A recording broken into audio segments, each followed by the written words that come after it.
Éxodo capítulo 14. El título de este capítulo es Israel cruza el mar rojo.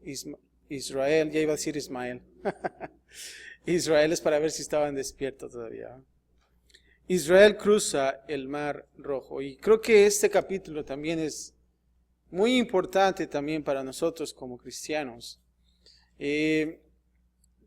Me gusta este capítulo también porque he encontrado algunas cosas que nosotros como cristianos debemos de mantener. Y lo vamos a observar a la medida que nosotros atravesamos este capítulo. Pero vamos a comenzar y la primera parte consta del versículo 1 al 14, que es la persecución de Israel. La persecución de Israel. Y vamos a comenzar con el versículo del 1 al 4, que primeramente vamos a ver la dirección de Dios para Israel. Y vamos a comenzar a leer del versículo número 1. Y dice así, de Éxodo capítulo 14, versículo 1. Habló Jehová a Moisés diciendo, di a los hijos de Israel que den la vuelta y acampen delante de Pi-Hairot, entre Migdol y el mar hacia Baal-Zephón. Delante de él acamparéis junto al mar. Ahora, estamos observando que en el capítulo pasado se estaban haciendo los preparativos para que Israel saliera ¿de dónde? De Egipto, es lo que habíamos visto. Y Egipto es símbolo de qué? Del mundo, ¿verdad? Representa lo que es el mundo para nosotros como cristianos. Y ahora Israel sale de Egipto. Pero aquí cuando nosotros observamos la palabra en el versículo 2 que dice, den la vuelta. Aquí la palabra, el significado de la palabra original, claro, está muy claro aquí, es de regresar, hacer una vuelta en U. Y cuando tú observas esta palabra, den vuelta, siempre te recuerda a qué en nuestros días, al sistema de navegación que tenemos en nuestros vehículos, ¿no lo crees? Aquí observamos que los israelitas tenían el mejor sistema de navegación para no errar en su viaje a través del desierto. Es muy importante que nosotros también como cristianos tengamos nuestro sistema de navegación. Y claro, somos nosotros dirigidos ¿por quién? Por Dios. Así como Israel está dirigido por Dios. Ahora aquí Dios les dice que regresen, y no solamente eso, pero también que acampen. Regresar y acampar. Y lo interesante es de que cuando nosotros observamos en un mapa, y aquí podemos nosotros ver un mapa, bueno, prácticamente son dos mapas, y ver cómo era el viaje de Israel en esa trayectoria en el Éxodo estaba surgiendo. Esta era la tercera vez que Dios le dice que acamparan. Y claro, era una secuencia. Y ahora Él dice que acampen en Pi-Hairot. Ahora, lo interesante de estos significados de las palabras es que Pi-Hairot significa que es una desembocadura de canales. Y si tú ves en el mapa, puedes ver un poquito más claro lo que el significado de esta palabra Pi-Hairot es. Y no solamente eso, pero también cuando nosotros vemos la palabra Migdol. La palabra Migdol quiere decir una torre. Y es como si fuera una torre de ¿qué? De vigilancia. En aquellos entonces, en los tiempos bíblicos, en el sistema o en el, si pudiera decir así, en el ambiente militar, una torre era donde ellos podían que vigilar. Era una torre o lo que se puede decir también una atalaya. Y más aún cuando dice Baal-Zephón, se dice que era el dios del norte en cuanto a los cananeos. Pero es interesante y mantengamos esas definiciones en nuestra mente. Ahora, no solamente eso, pero dice, acamparéis junto al mar. Aquí Dios está preparando una emboscada para el faraón. Aquí Dios le dijo a Moisés que guiara a Israel por un camino que parecía no tener sentido. Parecía sin sentido porque Dios haría que fuera glorificado en Faraón a través de ello. Quizás si uno en aquellos tiempos, una persona dentro de ese pueblo supiera realmente dónde estaba localizado todos estos lugares, diría, estamos en el lugar incorrecto. Pero vemos que aquí Dios está dando la dirección. Ahora en el versículo 3 dice, porque Faraón dirá de los hijos de Israel, encerrados están en la tierra, el desierto los ha encerrado. Eso es lo que el faraón va a decir acerca del pueblo. Me gusta como dice la Biblia de las Américas, que dice así, te lo voy a leer, dice así, porque el faraón dirá de los hijos de Israel, andan vagando sin rumbo por la tierra, el desierto los ha encerrado. Eso es lo que nosotros observamos que el faraón pensaría, que Israel se sentiría confundido y también perdido. Y a veces nosotros también,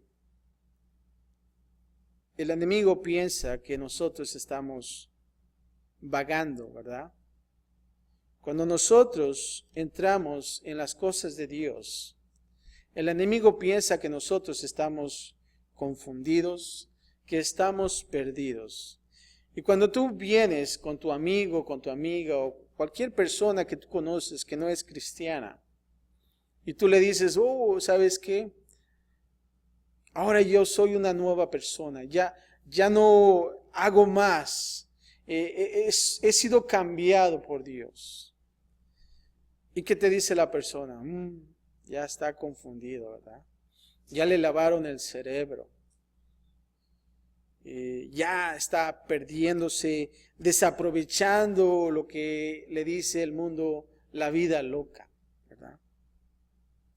Pero el versículo 4 dice, y yo endureceré el corazón de Faraón para que los siga, y seré glorificado en Faraón y en todo su ejército, y sabrán los egipcios que yo soy Jehová, y ellos que lo hicieron así. Ahora, la segunda parte, el segundo segmento del versículo 5 al 9, ya vimos lo que Dios dijo a Moisés y todo lo que iba a acontecer. Y a veces me pregunto, ¿por qué Dios tenía que decirles a Moisés todo lo que iba a acontecer? Sería hermoso para nosotros también, ¿verdad? Que me dijera, ¿sabes qué, Josué? Mira, va a pasar esto.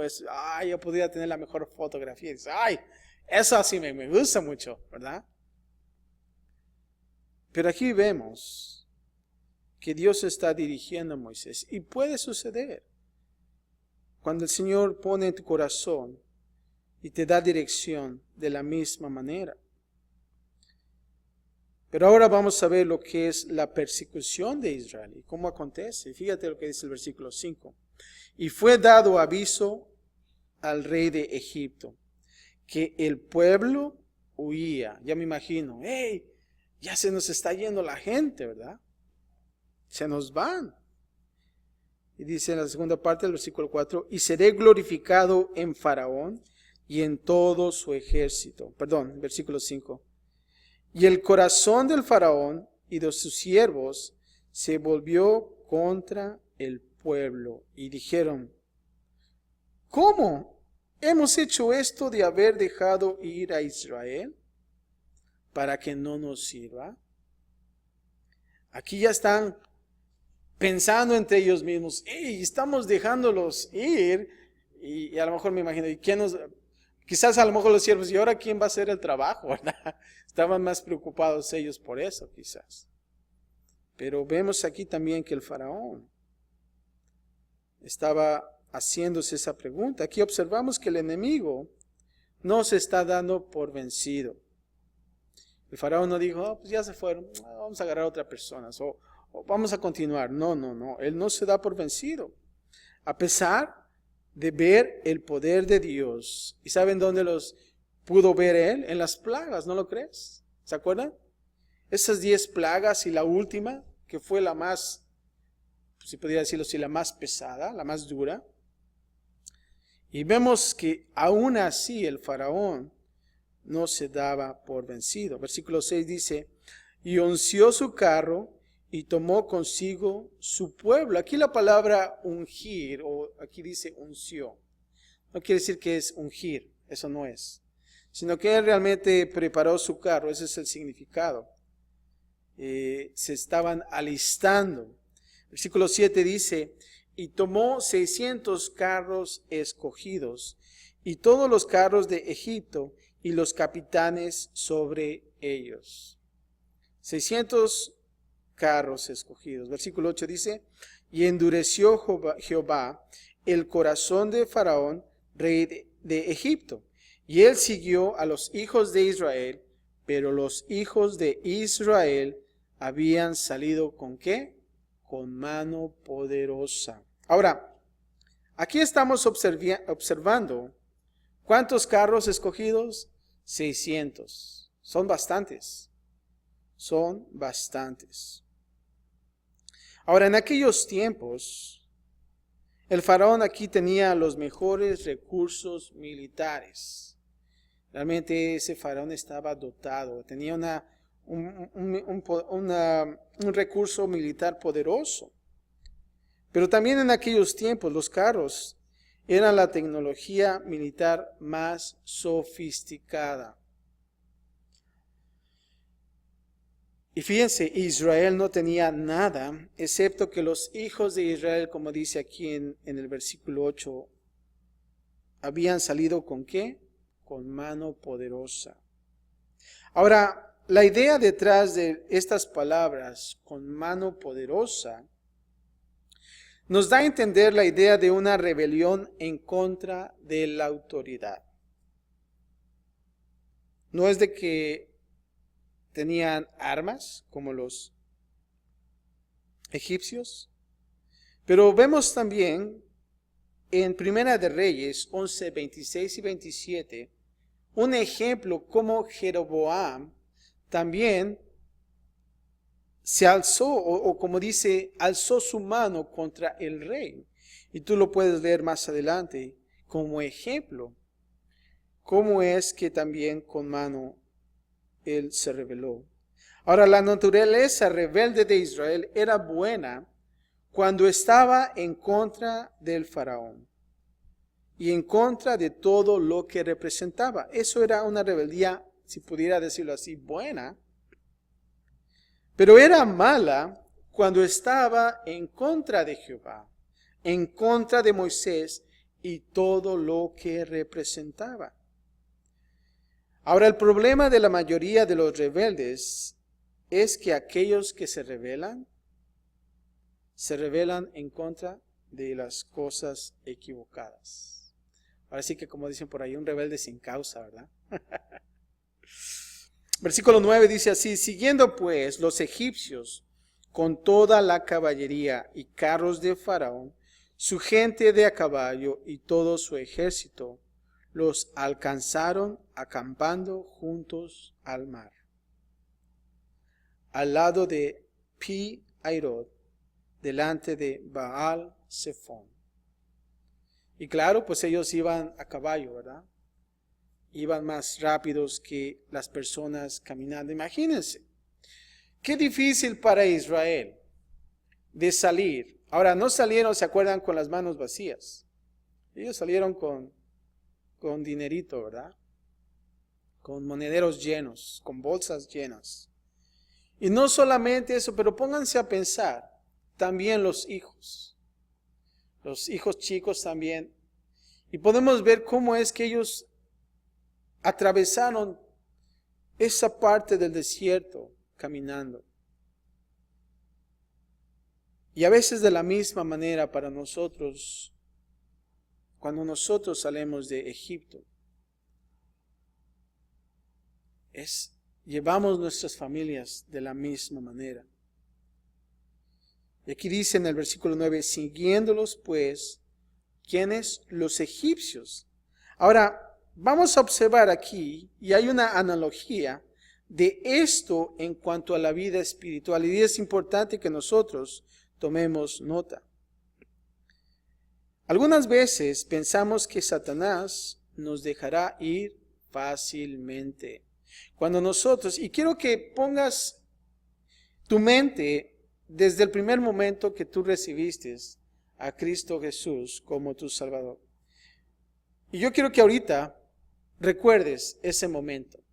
Fueron quizás 5 años, 10 años, 20 años, o meses, o días, o horas, o minutos. Pero ¿sabes qué? Satanás no nos dejará ir fácilmente. O pensamos que una vez que hemos dejado su reino, estamos hablando del reino de Satanás, él se olvida de nosotros diciendo, bueno, pues ya está con Dios, pues vámonos, vamos a otro lugar.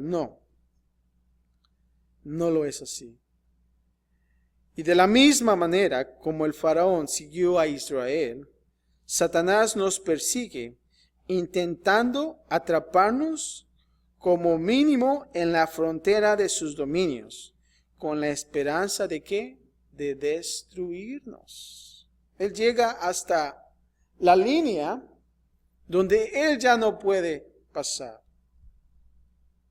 pero hace hasta lo último para poder destruirnos. Y tenemos que tener mucho cuidado. Pero ¿sabes qué? En el versículo 10 al 12 vamos a ver la reacción de Israel ante la persecución egipcia.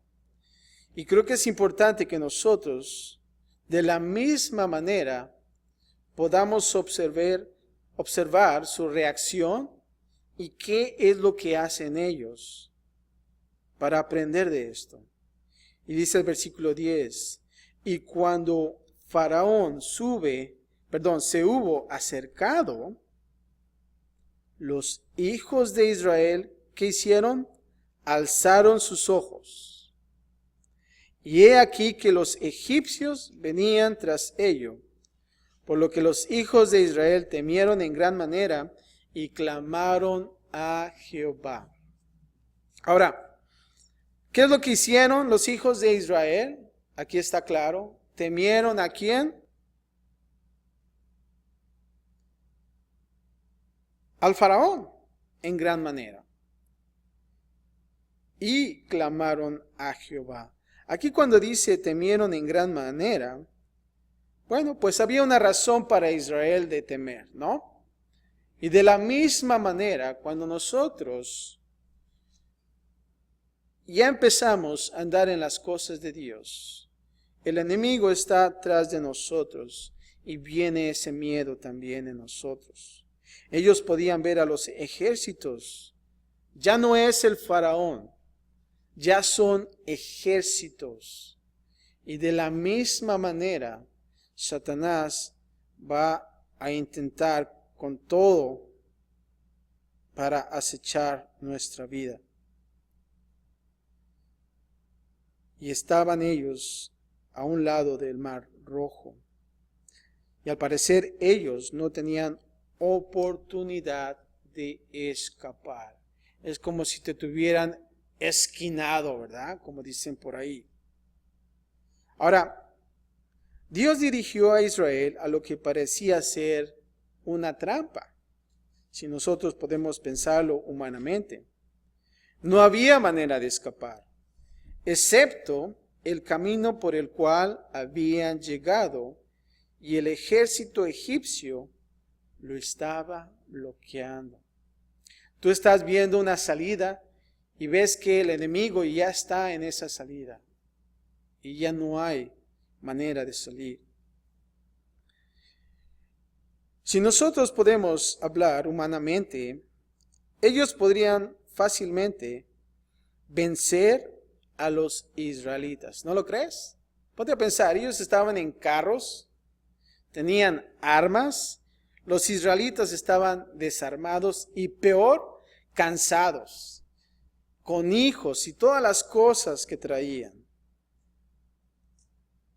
No había manera de poder ponerse contra ese ejército.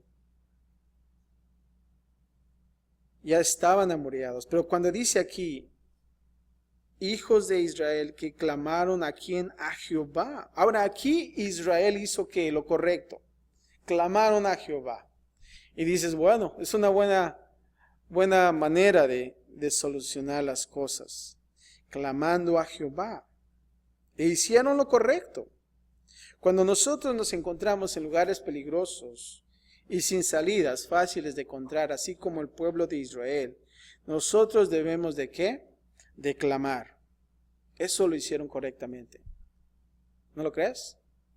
No fueron con Moisés y Moisés, ¿qué sigue, no? Ellos clamaron a Dios. Ahora fíjate lo que dice Salmos 46:1. Dios es nuestro amparo y fortaleza, nuestro pronto auxilio en la tribulación. Ahora, el pánico de la gente es difícil de evadir. Al pensar en sus circunstancias, no hay modo de evadirlo. El pánico siempre va a estar ahí. El versículo 11 dice, y dijeron a Moisés, ¿no había sepulcros en Egipto que nos has sacado para que moramos en el desierto? ¿Por qué has hecho así con nosotros? ¿Qué nos has sacado de Egipto? ¿No es esto lo que te hablábamos en Egipto diciendo, déjanos servir a los egipcios? Porque mejor nos fuera servir a los egipcios que morir nosotros en el desierto. Pónganse a pensar aquí. Primeramente los israelitas querían salir de Egipto y ahora están diciendo, no queremos morir ahora en Egipto. Y aquí se están quejando ¿con quién? Con Moisés. ¿Por qué? Porque él los sacó de Egipto, ¿verdad? Como podemos pensar. Quizás si estuviéramos dentro de lo que es el pueblo de Israel. Pero aquí vimos que su clamor a Jehová tenía sentido. Ahora observamos que sus palabras hacia Moisés reflejaban ¿qué? Poca fe y una falta de confianza a Dios. Y eso pasa siempre con nosotros como cristianos. ¿Qué hacemos cuando hay una situación difícil en nuestra vida? Clamamos a Dios. Es lo primero que viene a tu mente. Dios, ayúdame en esto, ¿verdad? Y es bueno. Pero entonces comenzamos a tener quejas y dar las quejas. Y vemos que también estamos en falta de fe. Y una falta de ¿qué? De confianza en Dios. ¿Te has dado cuenta que cuando tú vienes y oras a Dios, y entonces sales quizás y comienzas a vivir otra vez tu vida, y todavía está esa falta de fe, esa falta de confianza en Dios? Ahora Moisés aquí no dijo o hizo nada que pudiera soportar dicha acusación. Aún así, los hijos de Israel pensaban de esta manera. Él no empezó a decir, oh, sí, pero comenzar a lidiar con ellos. Y aquí en el versículo 11, cuando dice, no había sepulcros en Egipto, ellos se estaban burlando y en un tono sarcástico, ya que en Egipto se dice que 3/4 de su tierra disponible están para cementerios. O sea que tenían un buen lugar para pedazo de tierra, ¿verdad? No era como cuando venden hoy por los pedacitos de tierra, ¿no? Y apenas si estás apretadito, ¿verdad? Pero ahí tenían un buen lugar, 3/4 de tierra disponibles. Y vemos aquí la manera sarcástica como el pueblo de Israel estaba hablando con Moisés. Y así es, así pasa. Y aquí vemos, creo ya comenzando su experiencia de Moisés como líder, empezando a ver y experimentar esas quejas y cómo el pueblo se quejaba. Y también en el versículo 12 cuando dice, porque mejor nos fuera servir a los egipcios. Ahora Israel no tenía ni una semana fuera de Egipto y ya estaban las quejas, ya estaban comenzando a distorsionar el pasado, pensando que era mejor para ellos estar en Egipto que estar fuera de él. Y eso a veces pasa con nosotros. Cuando nosotros vemos que vienen ya más problemas intensos, tú dices, ¿sabes qué? La iglesia no es para mí. O esto no es, yo no fui diseñado para estas cosas. O comienzas a pensar tu vida pasada en lo que tú estabas haciendo y puedes aún concluir erróneamente diciendo, estaba mejor allá en el mundo que ahorita, ¿verdad? Pero ahora en el versículo 13 y 14 vamos a ver proclamación de Moisés para Israel. Ya observamos que el pueblo se está quejando. Moisés se mantiene callado, no haciendo nada, pero ahora vamos a ver lo que sucede. Versículo 13 dice así, y Moisés dijo al pueblo, no temáis, estad firmes y ved la salvación que Jehová hará hoy con vosotros, porque los egipcios que hoy habéis visto, nunca más para siempre los veréis. Me gusta y subraya el versículo 14.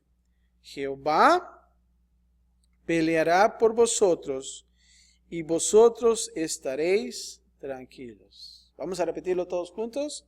Jehová peleará por vosotros y vosotros estaréis tranquilos.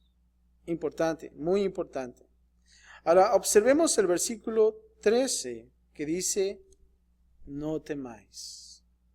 Yo pienso que Moisés estando ahí ve, no solamente escucha las voces de quejas, pero también ve los rostros de cada persona. Imagínense las mujeres, los niños, aún más los hombres que se están quejando. Vemos ahí un pueblo que está en pánico.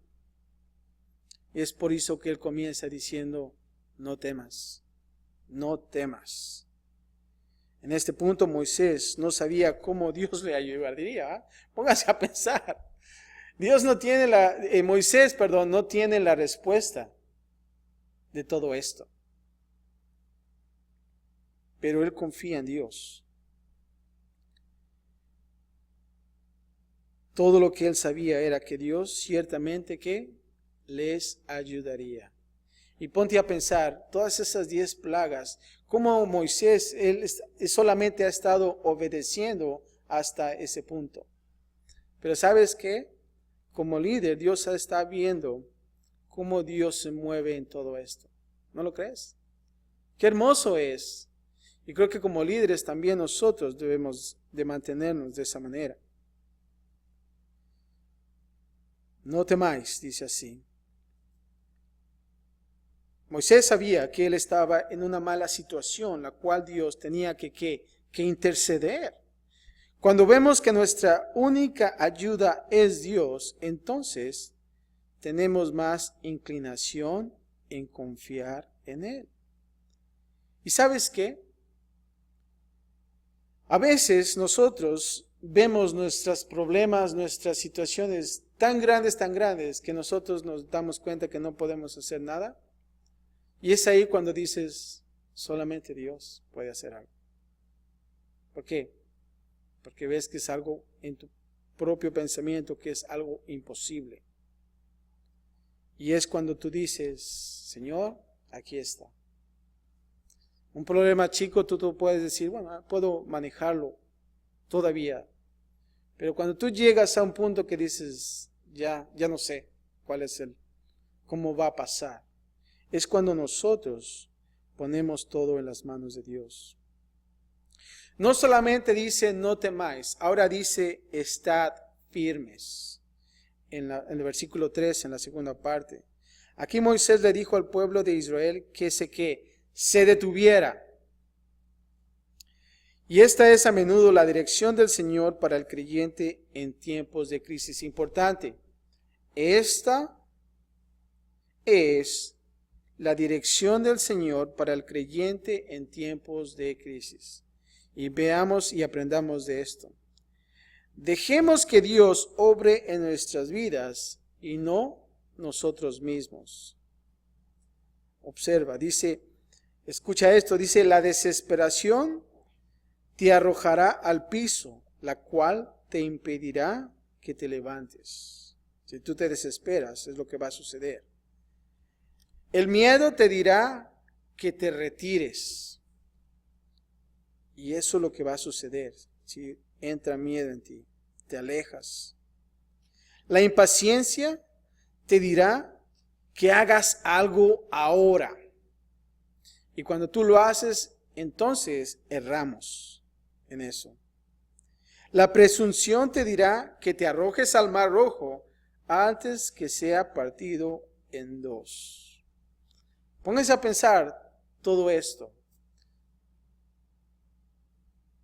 Y si el pueblo de Israel se hubiera arrojado al mar antes que se hubiera partido, ya estuvieran muchos que ahogados, ¿no? O si se arrojaran y cuando el mar se estuviera partiendo, ¡pum!, se da un trancazo ahí en la tierra, ¿eh? Pero vemos que nosotros, aquí dice, estad firmes, estad firmes. Y es importante. Estemos firmes y no solamente eso, pero que tranquilos, mientras que el Señor revela su plan en nosotros. Es muy importante. Si tú estás en una situación difícil, dos cosas aprendemos aquí. ¿Qué son?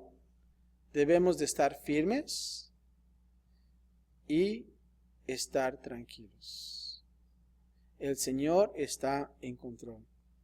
El versículo 3 en la tercera parte dice, ved la salvación que Jehová hará. Moisés no sabía lo que Dios haría, pero él sabía cuál sería el resultado. Y nosotros como cristianos debemos de tener esa perspectiva. No sabemos qué va a pasar, pero van a haber buenos resultados. ¿No lo crees? Y creo que es bueno que nosotros tengamos esa perspectiva. Si tú tienes un problema, una situación, es más, cambiar quizás tu actitud. De no estar ahí tronándote los dedos, sino solamente decir, ahora sí voy a ver cómo es que Dios va a solucionar esto, ¿verdad? Y estoy intrigado y a la misma vez emocionado cómo es que Dios va a manejar todas estas cosas. Porque en mi mente, en mi corazón, no puedo pensar.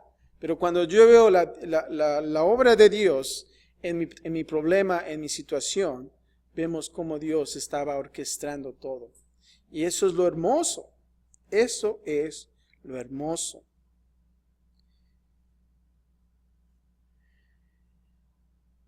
Y también cuando dice que Jehová peleará por vosotros.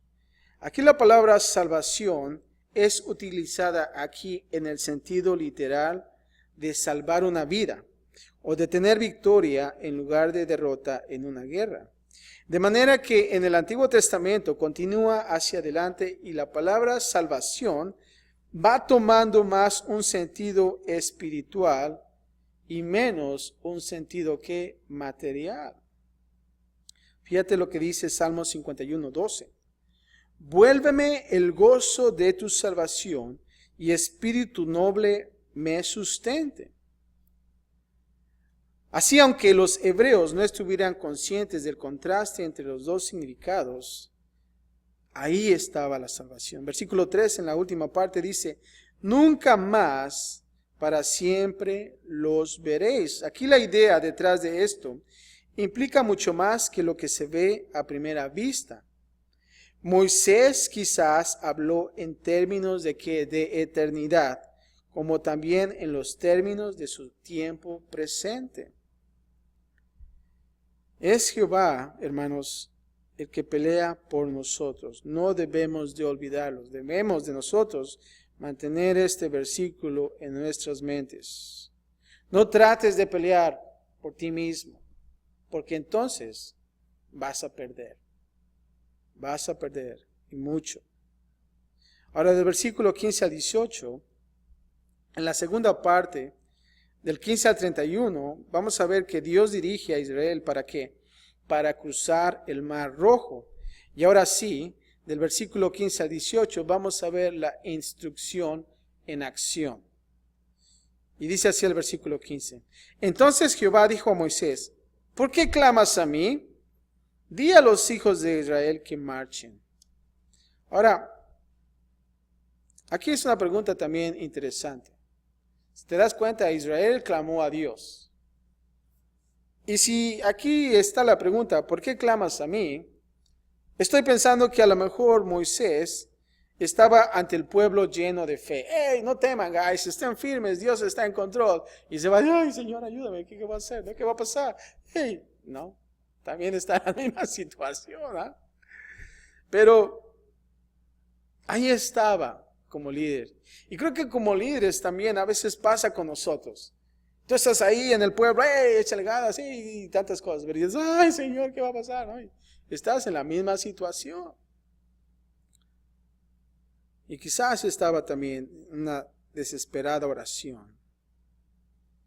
Pero esto era bueno porque Moisés debía demostrar confianza ante la nación. ¿Para qué? Para incitar su fe. Eso es bueno. Pero aquí dice, hay tiempo para orar, pero también hay tiempo para activarnos, para movernos también. Versículo 16 dice, y tú alza tu vara y extiende tu mano sobre el mar. Es muy importante estas cosas que veamos, no solamente como líderes, pero también como cristianos. Aquí Dios está dando instrucción. Dice, y tú alza tu vara y extiende tu mano sobre el mar y divídelo. Y entran los hijos de Israel por en medio del mar en seco. Ahora, estas eran las instrucciones sencillas, las cuales se conectarían con un poderoso milagro. De la misma manera, el milagro más grande de salvación ocurre con estos sencillos actos de nuestra parte, como nosotros como cristianos. Ahora, pensando en este versículo, en cuanto a la vara de Moisés, esta no ejecutó el milagro. Así que nosotros nos salvamos por lo que hacemos, sino que estamos conectados a través del milagro de salvación de Dios. No nos salvamos por lo que hacemos, ¿verdad? No hay salvación por lo que hacemos, sino solamente es una conexión. Ni Moisés ni su vara podían ser un instrumento efectivo en la obra de la cual solamente pudiera ser realizada por la omnipotencia de Dios. Pero era necesario de que Él apareciera, de modo que obtuviera crédito ante los ojos de los israelitas, para que ellos pudieran ver que Dios había elegido a Moisés como un instrumento solamente, ¿verdad? Para que a Moisés no se le fuera el orgullo y dice, yo con la vara dividí el mar rojo, ¿verdad? Solamente fue un instrumento. Versículo 17 dice así, he aquí, yo endureceré el corazón de los egipcios para que los sigan, y yo me glorificaré en Faraón y en todo su ejército, en sus carros y en su caballería. Y sabrán los egipcios que yo soy Jehová, cuando me glorifiquen en Faraón, cuando me glorifique en Faraón, en sus carros y en su gente de a caballo. Ahora, observando esto, Dios aún no todavía terminaba de contestar la pregunta del Faraón. ¿Se acuerdan de la pregunta? En Éxodo capítulo 5, cuando el Faraón dijo, ¿quién es Jehová para que yo oiga su voz y deje ir a Israel? ¿Se acuerdan de esa pregunta? Y hasta la fecha, a lo mejor todavía, en los tiempos del Faraón todavía estaba con esa pregunta, ¿verdad? Su corazón estaba duro, pero Dios usó el milagro de partir el mar para hablar a Egipto de la manera que Él hablaría a Israel. Ahora del versículo 19 al 20 vamos a ver que Dios aparta a los egipcios de Israel. Ahora estamos viendo que todos estos acontecimientos, todos estos eventos, el faraón ha estado viendo desde las plagas. Y vamos a ver ahorita cómo Dios aparta a los egipcios de Israel, algo que también es, si pudiera decirlo así, fuera de lo que es normal para nosotros como humanos. Fíjate lo que dice el 19. Y el ángel de Dios que iba delante del campamento de Israel se apartó e iba en pos de ellos. Y asimismo la columna de nube que iba delante de ellos se apartó y se puso a sus espaldas. Versículo 20 dice así. E iba entre el campamento de los egipcios y el campamento de Israel. Y era una nube y tiniebla para aquellos. Y alumbraba a Israel de noche, y en toda aquella noche nunca se acercaron los unos a los otros. O sea que había una muralla y una columna que los dividía. Ahora aquí cuando dice el ángel de Dios se apartó e iba en pos de ellos, Dios envió a una comisión especial, el ángel y la columna de nube. ¿Se acuerdan de la columna de nube? Que estaba en Éxodo capítulo 13. Ahora es como una barrera entre Israel y el ejército egipcio. Aquí Dios protegió a Israel del ataque egipcio, mientras se hacía un camino a través del Mar Rojo. Y aquí observamos, hermanos, en este versículo, lo mucho que Dios hace para protegernos. Dios quiere protegernos cuando estamos en las manos de Dios. ¿De qué? ¿De qué nos va a proteger? De los ataques del enemigo. En veces sentimos que estamos abrumados debido a un ataque espiritual, ¿verdad? Cuando tú estás siendo atacado espiritualmente, estás en opresión. Pero no podríamos saber cómo sería si Dios se retirara o retirara su protección. Imagínense. Y debemos de mantenernos en Dios. Dejarnos que Dios haga el trabajo. Versículo 20 en la primera parte, cuando dice que iba entre el campamento de los egipcios y de Israel. Los egipcios no lo sabían, pero la misma columna que previno su persecución en pos de Israel también protegió sus vidas, al menos por ese momento. ¿Te das cuenta? Estaba esa barrera, no podían pasar. ¿Qué hubieran podido hacer? Bueno, pues ya estamos divididos, regresemos, ¿no? Dejemos Israel de perseguir, pero no fue así. Si se hubieran sometido al Señor, quien bloqueó su camino con su presencia, ellos hubieran sido que librados de la destrucción postrera. Si realmente ellos hubieran decidido eso. La segunda parte del versículo 20, cuando dice que era nube y tinieblas para aquellos, y alumbraba a Israel de noche. La columna era una fuente de tinieblas, y observemos esto, es muy importante. Una fuente de tinieblas para los egipcios y una fuente de luz para Israel. Y este es un ejemplo gráfico de cómo la gloria de Dios o la obra de Dios puede ser luz para una persona y también puede ser tinieblas para otra. Interesante, ¿verdad? Ahora en el versículo 21 al 22, Israel cruza sin peligro. Y dice así, y versículo 21, y extendió Moisés su mano sobre el mar, e hizo Jehová que el mar se retirase por recio viento oriental toda aquella noche, y volvió el mar en seco, y las aguas quedaron divididas. Entonces los hijos de Israel entraron por en medio del mar en seco. Es importante ver esto, cómo es que el mar y cómo la arena fue seca, ¿no? A veces hubiéramos pensado, bueno, pues tuvieron que caminar por ese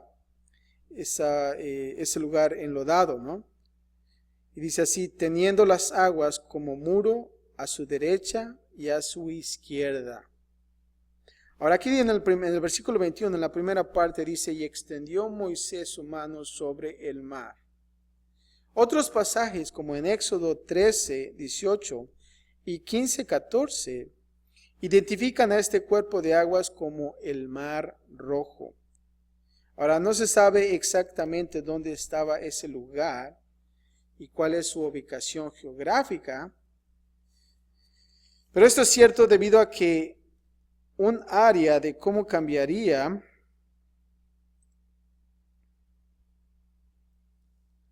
después de una temporada de inundación o sequía. Si sabemos que había lo suficiente agua para atrapar a los israelitas, la cual después ahogó los egipcios. Hay algunos comentaristas que dicen, bueno, pues eso no sucedió porque ese lugar llega un tiempo que el agua baja bastante, ¿verdad? Y entonces la gente puede atravesar. ¿Se dan cuenta? Aquí el versículo dice que caminaron ¿en qué? En seco. Y hay muchos que estudian y dicen, no. Lo que pasa es que ellos pudieron atravesar porque bajó el agua, ¿no? Y a veces hay otros, bueno, pues a veces no me puedo preguntar cómo los egipcios se ahogaron, siendo que el agua estaba baja también, ¿verdad? Y podemos pensar de esa manera. Pero vemos aquí que solamente Dios pudo hacerlo. Ahora en el versículo 22, en la última parte cuando dice, teniendo las aguas como muro a su derecha y a su izquierda. Fíjate lo que dice el Salmo 77 del 16 al 20. Y aquí nos da más detalle de la descripción de lo que sucedió en ese tiempo. Fíjate, te lo voy a leer, Salmo 77, 16 al 20. Y dice así, las aguas te vieron, oh Dios, las aguas te vieron y se agitaron. El propio abismo se estremeció con violencia. Derramaron su lluvia las nubes, retumbaron con estruendo los cielos, rasgaron el espacio de tus centellas. Tu estruendo, retumbó en el torbellino y tus relámpagos iluminaron el mundo. La tierra se estremeció con temblores.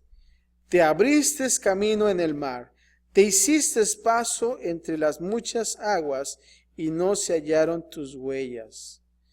Por medio de Moisés y de Aarón, guiaste como un rebaño a tu pueblo. Y eso es lo que sucedió. Es interesante, versículo 23 al 28. Ahora Dios trastorna al ejército egipcio y son ahogados. Y vamos a ver la triste realidad de lo que pasó con los egipcios. Versículo 23 dice así, y siguiéndolos los egipcios entraron tras ellos hasta la mitad del mar, toda la caballería de Faraón, sus carros y su gente de a caballo. Aconteció a la vigilia de la mañana que Jehová miró el campamento de los egipcios desde la columna de fuego y nube y trastornó el campamento de los egipcios. Versículo 25. Y quitó las ruedas de sus carros y los trastornó gravemente. Entonces los egipcios dijeron, huyamos de delante de Israel, porque Jehová pelea por ellos contra los egipcios. Y Jehová dijo a Moisés, extiende tu mano sobre el mar, para que las aguas vuelvan sobre los egipcios, sobre sus carros y sobre su caballería. Entonces Moisés extendió su mano sobre el mar, y cuando amanecía, el mar se volvió en toda su fuerza, y los egipcios al huir se encontraban con el mar, y Jehová derribó a los egipcios en medio del mar.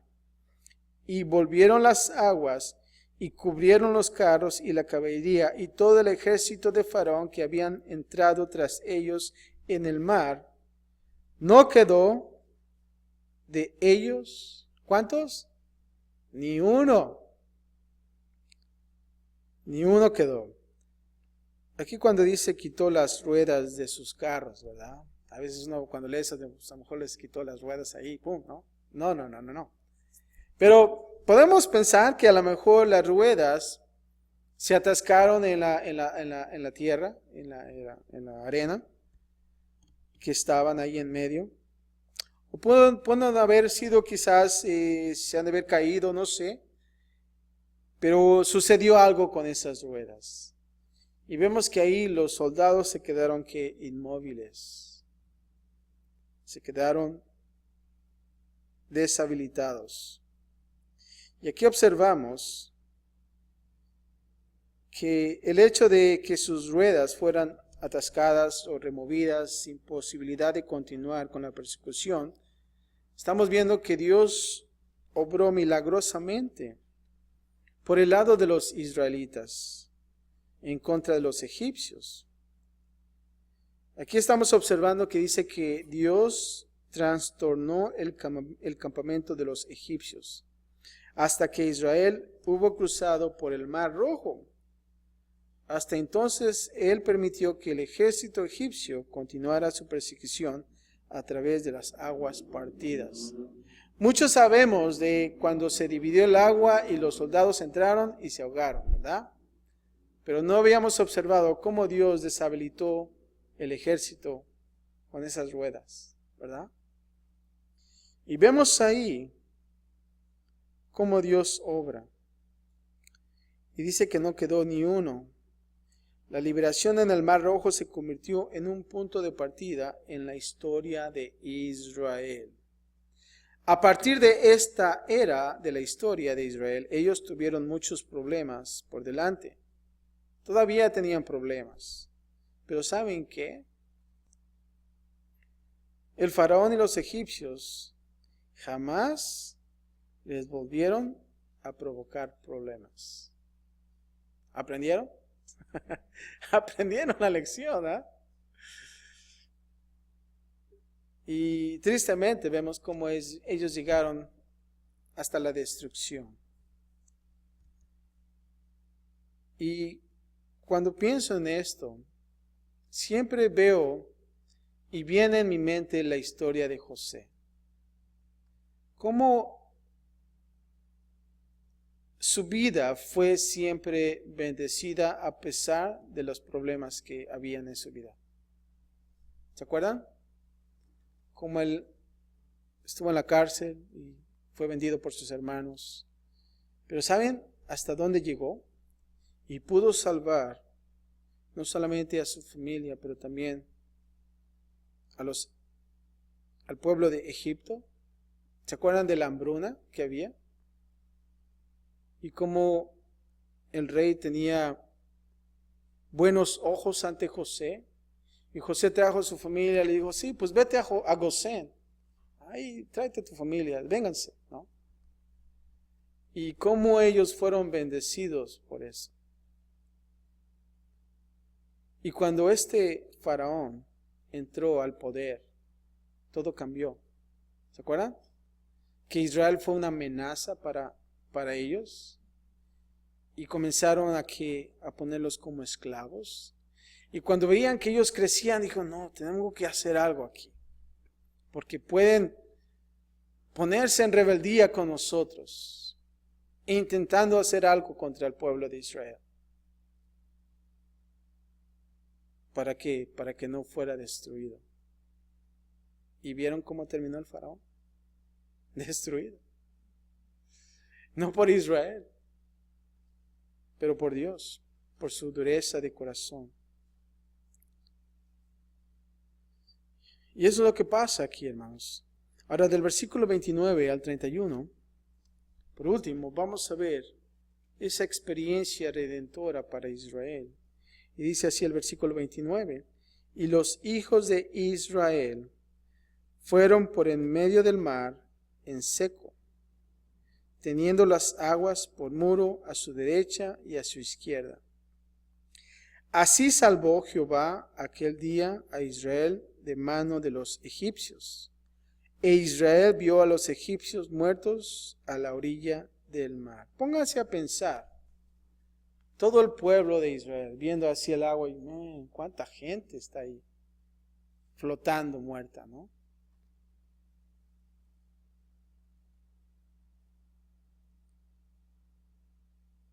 Versículo 31 dice, y vio Israel aquel grande hecho que Jehová ejecutó contra los egipcios.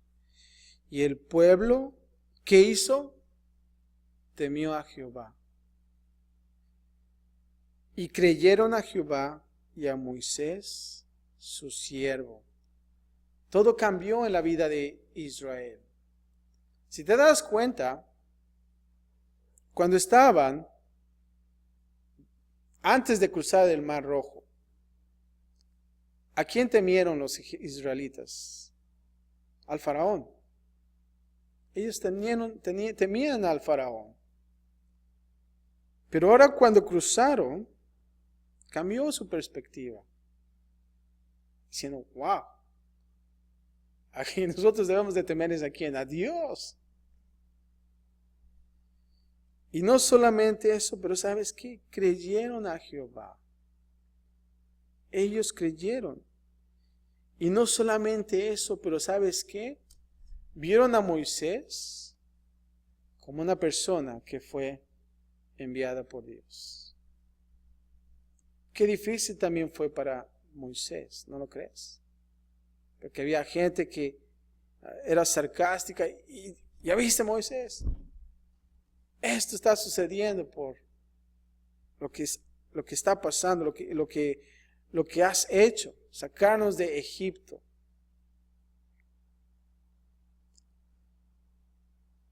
Y aquí observamos un pueblo oprimido que es lento para creer, que son libres mientras sus tiranos aún viven. Pero aquí observamos que Dios quería que Israel supiera que sus opresores estaban muertos. Los soldados egipcios ahogados representan la vieja manera de vivir en esclavitud, la cual se había ido para siempre. De alguna manera, el ver a esos cuerpos muertos era la señal concreta de que la salvación y la vida nueva estaban ahora ¿qué? Seguras. Cuando nosotros vamos y nos bautizamos como ejemplo, ¿qué estamos diciendo? ¿Qué estamos haciendo con ese acto de obediencia? Esto significa que algo que está pasando dentro de ti, tú quieres exponerlo exteriormente. Y cuando tú eres sumergido a esa agua, ¿qué estás diciendo? ¿Qué significa? Que tú estás dejando a ese hombre viejo atrás. Y cuando sales, eres que ahora una ¿qué? Nueva persona. Una nueva vida. Pónganse a pensar en ese pueblo de la misma manera. El ver que ellos y ven esos soldados muertos ahí. De la misma manera, podemos observar que ahora son una persona diferente. Ellos ya temen a Jehová, ellos ya creen en Jehová. Y no solamente eso, pero también ven que la instrucción de Dios, ya que Moisés representa ¿qué? La ley. Este principio se aplica a las pruebas diarias de la vida. A pesar de que la presión de la prueba es casi insoportable, un día nosotros veremos a nuestros egipcios muertos. Y es importante que nosotros nos mantengamos en la instrucción. Aquí en el versículo 31, cuando dice el pueblo temió a Jehová y creyeron. Este es el resultado que Dios estaba buscando. Tristemente para Israel, como observamos, ellos no se quedaron en ese lugar de respeto y de fe hacia Jehová. Más adelante vamos a ver lo que acontece. Pero podríamos decir que la liberación de la Pascua y el milagro del Mar Rojo van de la mano. ¿Se acuerdan de la Pascua? ¿Qué significaba? El paso o el salto de lo que era la palabra original. Y era en cuanto a lo que era la muerte del primogénito, ¿se acuerdan? Que tenían que poner sangre en el dintel de las puertas. ¿Para qué? Para que el primogénito no pudiera morir. Pero aquí observamos que de la misma manera la Pascua y el milagro del Mar Rojo van de la mano. Si no fuera por la victoria ganada en el Mar Rojo, la redención de la Pascua no hubiera significado nada, hubiera sido en vano, ¿no lo crees? Pero ellos jamás hubieran llegado al Mar Rojo sin el milagro de la redención por parte de Dios en la Pascua. Y de la misma manera, si ellos no hubieran hecho o realizado esa instrucción que Dios les dio, ellos hubieran estado muertos y no hubieran estado ahí en ese acontecimiento del Mar Rojo. Del mismo modo, la redención que ofrece la cruz no significaría nada sin el milagro de la resurrección. Las dos obras de liberación deben de ir de la mano. Cuando nosotros aceptamos a Cristo Jesús, entonces estamos dejando ¿qué? El viejo hombre atrás. ¿No? Y eso es lo que nosotros tenemos que hacer. Aceptar a Cristo Jesús, pero no solamente eso, pero también es de despojarnos. ¿Se acuerdan que hablamos acerca de que nosotros debemos de despojarnos del viejo hombre? Y de ahora tener que vestirnos. Y más ahora en estos tiempos, tenemos que tener nuestros lomos ceñidos. ¿Se acuerdan que dice que debemos estar ceñidos nuestros lomos? ¿Se acuerdan que en el día de la Pascua tenían que comer con sus lomos ceñidos? Estar listos. ¿Por qué? Porque el Señor viene muy pronto. Y no hay tiempo. No hay tiempo. Y creo que es importante de mantenernos de la misma manera. La Pascua y el milagro del Mar Rojo están siempre de la mano. Sí, tú aceptaste a Cristo Jesús como tu Salvador, pero también tenemos que entender que nosotros debemos de desechar ya esas cosas del viejo hombre. Dejar Egipto. No estar pensando, regresar a Egipto otra vez y envolvernos de las cosas del mundo. A veces pienso en el pueblo de Israel en esos tiempos y a los hijos. Quizás para un líder, un padre de familia, fue fácil dejar Egipto, pero para los hijos les fue difícil. ¿Por qué? Porque ellos estaban creciendo ahí. Y de la misma manera vemos en nuestros días. Cuando nosotros queremos acercarnos a Dios y cuando el hijo crece y no está instruido en la palabra de Dios, ¿te das cuenta? El niño a veces cuando es chico te dice, vamos a la iglesia. Y nosotros como padres decimos, otro día, ¿verdad? Y más adelante, cuando el niño ya tiene más conciencia, ya está en un tiempo de adolescencia, y ya no te dice, vamos a la iglesia, ¿verdad? Tú le dices, vamos a la iglesia. ¿Y qué te dice? Otro día. Las cosas cambian. Y ahora es difícil que ese hijo pueda entrar en las cosas de Dios. ¿Por qué? Porque ya se han vuelto en las cosas del mundo. Y creo que es importante para nosotros, cuando nosotros dejamos a Egipto, así como vemos en este capítulo 14,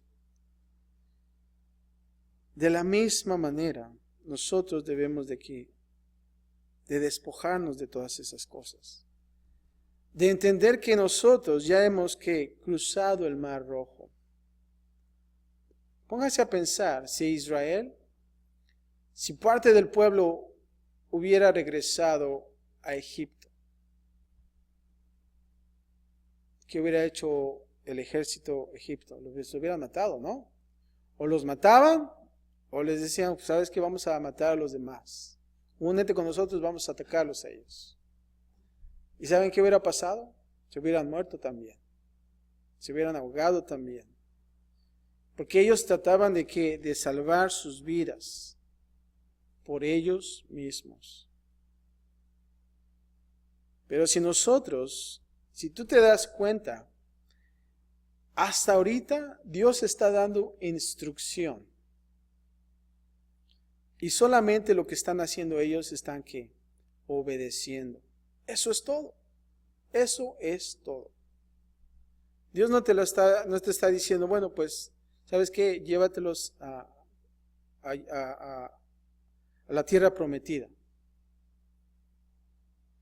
Imagínate, si hubiera dicho nada más eso. Pues ahí Moisés, pues tú sabes, tú tienes experiencia, ya estudiaste en Egipto, tienes los mejores estudios, ya estuviste 40 años en el desierto, pues ya estás equipado. Ahí date el modo. Hubiera sido difícil para Moisés, ¿no crees?